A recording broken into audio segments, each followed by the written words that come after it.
بسم اللہ الرحمن الرحیم۔ میری عزیز بہنوں اور بیٹیوں اور بھائیوں، میں 40 احادیث آپ کو خاوند کے حقوق کے بارے میں بیان کر رہا ہوں۔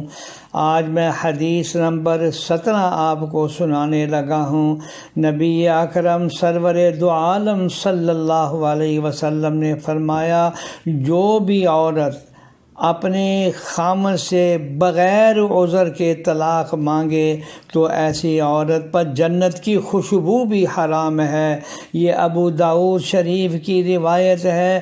آپ دیکھ لیں کہ حضرت صلی اللہ علیہ وسلم کا ایک ارشاد ہے، اس نیلے آسمان کے نیچے زمین کی دھرتی پر سب سے مبغوض اور ناپسندیدہ چیز جو ہے وہ طلاق ہے، اور یہ روایت آپ کے سامنے آئی ہے۔ اب میں 40 احادیث میں حدیث نمبر 19 آپ کو سناتا ہوں۔ نبی اکرم سرور دو عالم صلی اللہ علیہ وسلم نے فرمایا، خلا طلب کرنے والی عورتیں، یعنی طلاق طلب کرنے والی عورتیں منافق ہیں، اور جو بھی عورت اپنے خامد کے بغیر عذر کے طلاق کا جدائیگی کا مطالبہ کرتی ہے تو وہ عورت جنت کی خوشبو تک نہ پائے گی۔ اندازہ لگا لیجئے، میاں اور بیوی کے تعلق اور محبت کو قائم رکھنے کے لیے حضرت صلی اللہ علیہ وسلم کتنی تاکیدیں فرما رہے ہیں۔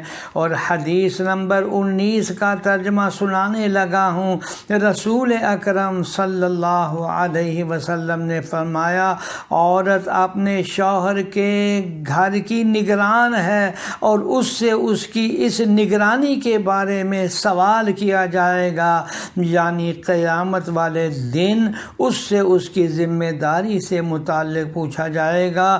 یہ بخاری شریف کی روایت ہے کہ ہر عورت کو اپنے خامد کے مال کی امانت داری کے ساتھ حفاظت کرنی چاہیے۔